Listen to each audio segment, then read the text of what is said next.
কিশোরগঞ্জে হাওর ভ্রমণে বাড়ছে দুর্ঘটনা। এবারের বর্ষা মৌসুমে পানিতে ডুবে প্রাণ গেছে 9 পর্যটকের। নিরাপত্তা ব্যবস্থা না থাকায় ক্ষোভ জানিয়েছেন ঘুরতে যাওয়া মানুষ, আর জেলা প্রশাসন দিচ্ছে প্রয়োজনীয় ব্যবস্থা নেওয়ার আশ্বাস।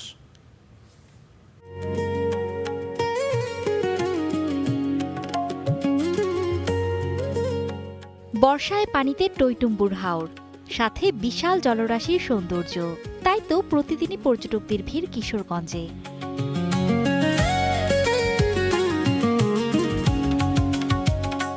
হাওর জুড়ে চলছে ছোট বড় নৌকা, আছে ট্রলারও। তাতে চড়ে পর্যটকরা ঘুরে বেড়াচ্ছেন।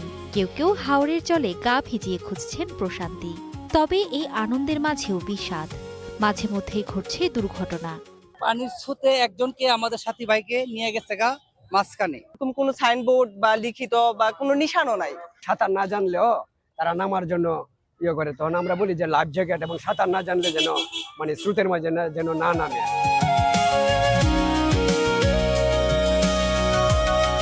হাওরের পাশাপাশি অল ওয়েদার সড়ক ঘিরে কিশোরগঞ্জের পর্যটন।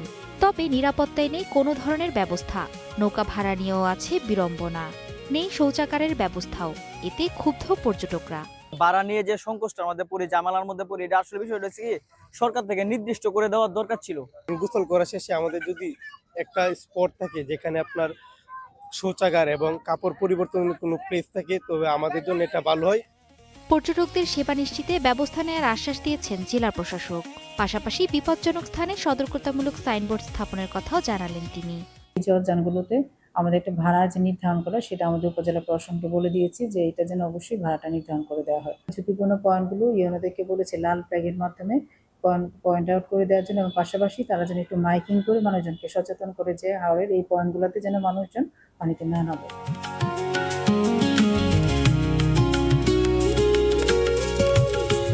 চলতি বর্ষা মৌসুমে কিশোরগঞ্জের হাওরের পানিতে ডুবে অন্তত 9 পর্যটকের মৃত্যু হয়েছে, আর 2025 সালে প্রাণ হারিয়েছেন 26 জন। Desk report, star news.